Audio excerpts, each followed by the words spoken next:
Welcome back to the Angry Man Podcast with Jason and Greg. So, Jay, an interview dropped, say, about a couple of days ago, and it was All the Smoke Boxing. It was an interview with Eddie Hearn conducted by Andre Ward. Now, I went on a rant on Friday, and that's part of the reason why Tim Bradley joined us to discuss the topic, because I felt like Andre Ward was saying some things that really didn't make sense as far as the business of boxing was concerned in the perspective of a fighter. But what was interesting also as a part of this interview was that Eddie Hearn actually exposed some of the details associated with the negotiation between Ryan Garcia and Devin Haney, and also exposed some of the issues of the internal workings associated with Devin Haney. So I do want to pull this up quickly, Jay, so that the people can hear it. And then we'll go from there. So let me share my screen quickly. Alrighty, we got it pulled up, and let's go ahead and play this. In that fight, we weren't across it like we would have been if we were part of his team. The business side. Yeah, I think so. It seemed from the outside looking in that the negotiations went pretty quick. Was it a tough negotiation or was it? No, easy? I mean, both guys, you talk about minimums. Both guys rolled the dice on the numbers with no minimums, because they saw Garcia tank and saw the numbers and presumed it would replicate a similar model. Did you think it would? No. And I told him that. I said, this is what you'll make for the fight. And he said, no, I'll make this. And actually what he made was exactly what I said he would make. And, there were mistakes in the fight. There were mistakes around the weigh-in. There were mistakes, I think, around the preparation. I mean, I respect Devin. I like the kid a lot, but sometimes I think this as well, like you can lose your direction a little bit in terms of you think now you're that big that you know all the right decisions to make. And, when I go in and sit in that changing room and I see 30 people in there screaming and shouting, and he's putting on his essentials boots that he's had specially made for him, and it takes him 20 minutes to get them on, and you've got 4 different trainers, and, I'm sort of, it's only after the fact.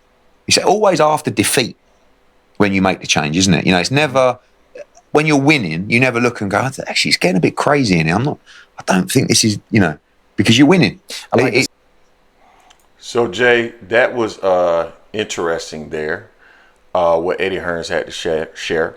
So, number one, there's a couple of things he shared there in terms of the preparation of Devin Haney, which I thought was interesting because before we've always felt that Devin Haney was someone who really prepared for a fight. And I think that was always the expectation. That was always what people felt about Devin. And according to Eddie Hearns there were some things there that he saw that he felt was not the appropriate preparation for a fight and could have led to Devin Haney's demise in terms of like his performance, rather. And then the comment in regards to the fact that they rolled the dice and took the minimums. Did we actually get to that part in there? No. Hold on, let me pull it back up because I don't even think we got to that part. I don't remember hearing them say that. So let me get back to that. Let's bring it back up. I like to say that winning covers a multitude of sins. Yeah. It's a lot of things that should be fixed, but the winning, you just cover it up and you keep moving. But I think the hardest thing for Devin in that fight was what Ryan was doing. Let me go back to the weight. Ryan came in 3 pounds over. I heard he came in, he showed up the week of the fight 15 pounds over. Don't know if you guys heard that, but I know he had some weight. Oh, much worse. To the point where at the press conference on the Thursday and the weigh-in, I'm actually looking at him going, like, 1, I can't believe he's even in this fight. 2, I can't believe people are letting him fight. And 3, is this for real or is it an act? Right? Because... Okay, I'm not going to go through the entire video because I'm just not going to do that. But we will speak to what he said, which was, because I can't recall if he said that in the clip or not, but he basically said that they both rolled the dice and took minimums, thinking that the fight would perform similarly to what Gervonta Davis versus Ryan Garcia performed. And that is absolutely ridiculous. There's absolutely no reason to believe that, because although you have Ryan Garcia in the fight, Ryan has only sold 1 pay-per-view, and that was with Gervonta Davis. And Devin hasn't sold anything. So I don't know why they rolled the dice believing that it was going to replicate the numbers of that fight. That made no sense to me, Jay. What's your thoughts on those two topics? Yeah. Number one, Devin didn't prepare or prepare in the way that he should have or normally should, or it was faulty preparation, however you want to put it. And the fact that they rolled the dice believing that they could generate the same level of dollars as Gervonta Davis versus Ryan Garcia. I think for Dev, I think he got caught up in his performance against Regis. I think he had such a great performance against Regis, and Regis was tailor made for him. He thought he could do that against everyone and anyone. Mm-hmm. You know, everyone in the world knew what Ryan was bringing to the table with that left hand, that left hook. We knew that. Devin even knew it as well, but it seemed like he was just like, I'm just going to do it like, I did Regis, so that could have been the fact that he was just too relaxed. He didn't really press himself like he should have, I felt, in his full preparation of being fully locked in mentally. Because that's one thing I was worried about him against Regis. I'm wondering if he could stay mentally focused to avoid a big shot by Regis. He did that against Regis. He was locked in on that. Against Ryan, he wasn't. He was trying to do some stuff that he really wasn't equipped to do. As a result, he kept getting hit with that left hand. Yeah, we know Ryan cheated with the Osterring. We know that. But the left hand was still landing, Osterring or not. So I think that's what messed Devin up. I think he just got too caught up in his own hype. He was believing what all the yes men in his ear, instead of being like, hey, let me just put my head down, get back to work, be laser focused and handle this business here. Then I'm on to the next. I'm on to a bigger and better thing after Ryan. Now, as far as same thing goes with the signing of the contract. He got caught up in, he kept saying, remember what his father said, the face of boxing, face of boxing, face of boxing. And Eddie was like, whoa. You're not pulling what Tank is pulling. So your payout's not going to be what Tank and Ryan was. Tank was the perfect dance partner for Ryan, and Ryan was the perfect dance partner for Tank. Tank pulled in a lot. You're not pulling in. You're not pulling that weight in. So you don't do this.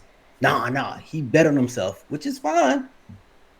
But as a result, he took a loss. He didn't get the money that he wants, and he's still crying about that. So that's on him. So I got mixed emotions about betting on himself, because at the end of the day, I talk about this: fighters should bet on themselves, right? If you really believe that you are who you are. Huh?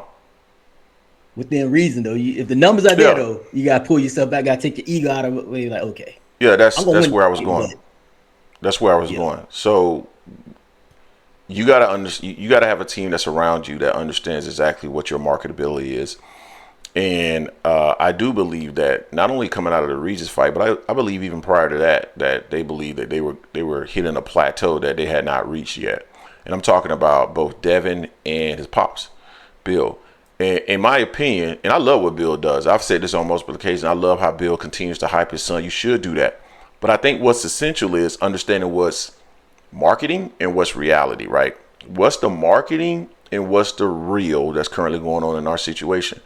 I can market you all day as the face of boxing, that you can go up and beat whoever it is that you want to beat, that you're looking at Keith Thurman, that you can fight at welterweight, that you want to become undisputed at 140 pounds, that this is the Devin Haney era. You can use all that as a marketing tool, but you have to know what your reality is. And the fact that they did not know what their reality was told me that they don't have a team around them that actually truly understands what the business is, because that's a part of the business, and that's a big part of the business, understanding what your marketability is.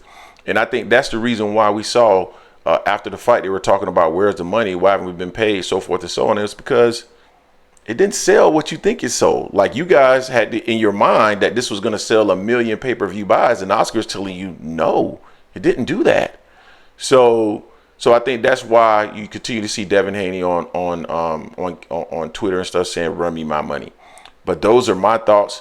You guys tell us what you think in the comment section in regards to this whole topic. Eddie Hearn is really exposing that whole situation. And it seems like he also feels that Ryan Garcia was the primary issue in the ring and not necessarily Osterring, but it is what it is. Let us know what you think. Don't forget to hate, like, comment, and subscribe. This is the Angry Man Podcast, AM Sports Media, and we are